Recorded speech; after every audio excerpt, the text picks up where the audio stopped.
Thank you for listening today on Revealing Wholeness, sponsored by Infinity Whole Health.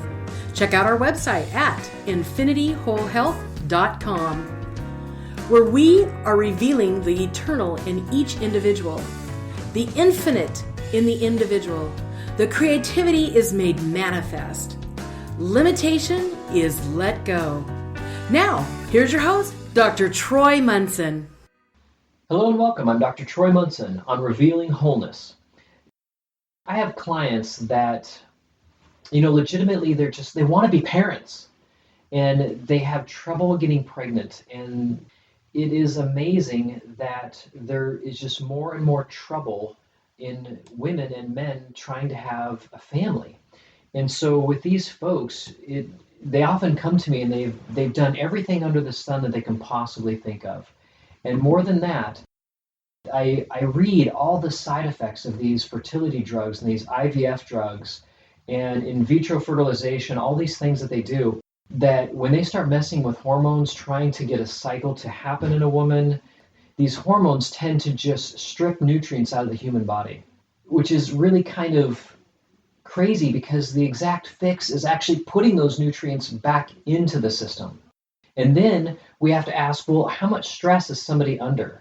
The more stress we're under, the more we're going to dysregulate our hormonal cycles, because our body normally, under normal conditions, should just be happy and going on about its thing, and it really doesn't encounter a lot of stress very often. But now under our society, we drive, a 4,500-pound vehicle, and some people driving 80,000-pound trucks and other things, and there's a lot of stress just in that alone.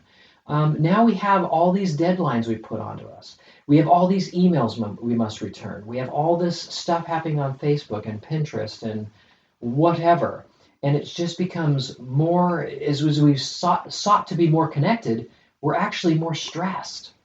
To have 3 really good friends is amazing for somebody. And if you have more than 3 really good friends, something embarrassing or something bad or something, you really don't want to talk about with the world happens to you, but you've got 3 people that that you could tell something to that they wouldn't judge you, consider yourself immensely lucky, truly. And if you have more than, man, what a blessing. But for a lot of us, there might not even be one person that we could tell our deepest, darkest secrets for fear that they would judge us because they just don't know us well and we don't know them well enough. And that's a truly sad fact. And that's kind of a tangent, but that's at least something to strive for us. So I want to get to something that is so profoundly important for fertility. And I also want you to be able to do it in the right way, because there are good and bad in everything. Let's just put it out there. But at this point, if we go back to the 1920s, 1930s, and you had a woman that was not able to get pregnant, and what was more crazy back then was how many kids were women having. And this is not well known, but the book called The Pill about birth control, and the start of the birth control was a gal that was, I think she was either a medical doctor or a psychologist, can't remember which. And she kept seeing all these women that were just being ravaged, their bodies being ravaged by having 10, 11, 12, 13 children. And each child would strip more out of this poor woman's body, and she would be literally a husk of her former self because she was making so many babies because there's no birth control. And they started realizing that, hey, we've got to have something that we can do to protect a woman from getting pregnant. And so they did it for a very, very important health concern. But if a woman was back then unable to have children and she hadn't had any children, or maybe she had 2 children and she really wanted a big family of 4 or 5 kids, 6 kids, and she couldn't get pregnant anymore, there was something that they all knew to do, and that was to take wheat-germ-oil.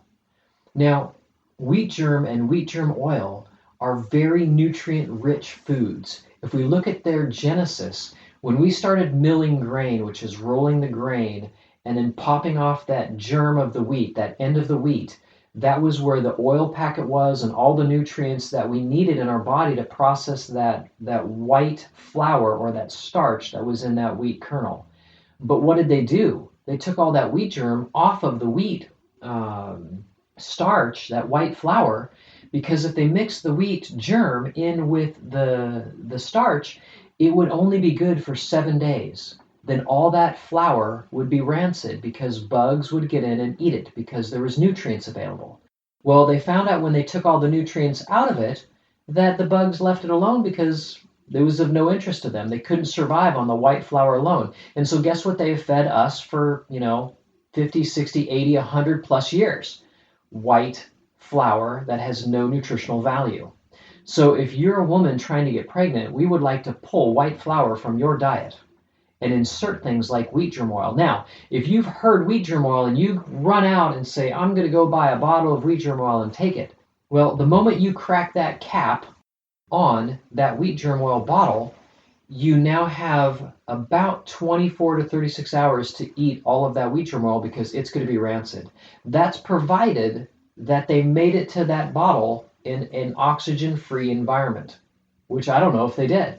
Now, if they talk about it on that jar that, hey, we made this in an oxygen-free environment to get it directly to you as fresh as possible. Okay, great, but now you got to use all that wheat-germ-oil, 16 ounces or 8 ounces or whatever you bought within hours. And so when I do wheat-germ-oil, we use a little caplet so that it is fresh oil and it is as fresh as it can. It's in a non-oxygen environment when it was processed. And they take wheat that's not just any average wheat. Before 1973, they had what we call heritage wheat. And heritage wheat grows to be about 9 feet tall, and it was miserable for farmers. You've probably heard this on other podcasts, but I'll repeat it again. The farmers would grow wheat, and it would get really tall, and the wind would come, and it would knock it all down and ruin a whole crop of wheat because it would all get mildewy and fungal infections. And so they started figuring out, well, could we hybridize wheat to grow it so it's shorter? And when they hybridized wheat after 1973, it now grew at only about 4 feet tall, but its gliadin content, which is a form of gluten, became extremely high. And so now we have all this gluten intolerance, which is really a gliadin intolerance, for those of you that want the information. But you can just say it's a gluten intolerance. And now we have to combat that. So when I do wheat-germ-oil with somebody, it's pre-1973 wheat.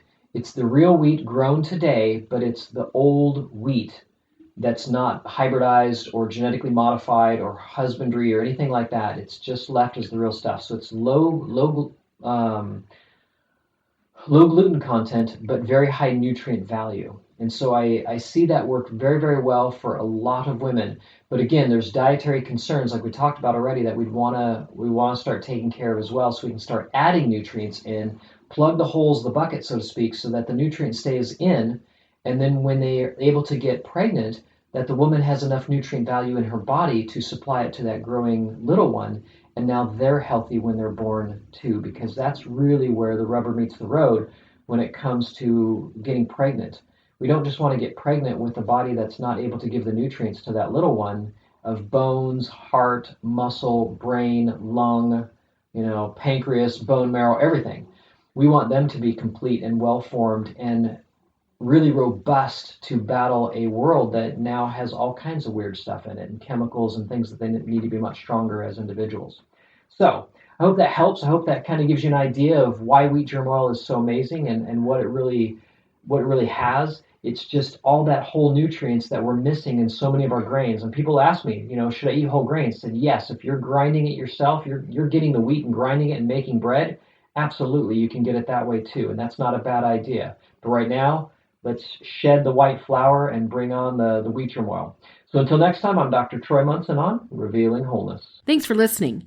If you have any questions or comments, you can reach Dr. Munson at 360-893-8586 or email him at chiroman@dr.com. That's chiroman@dr.com. Check out our current workshop schedule on Facebook at Infinity Whole Health.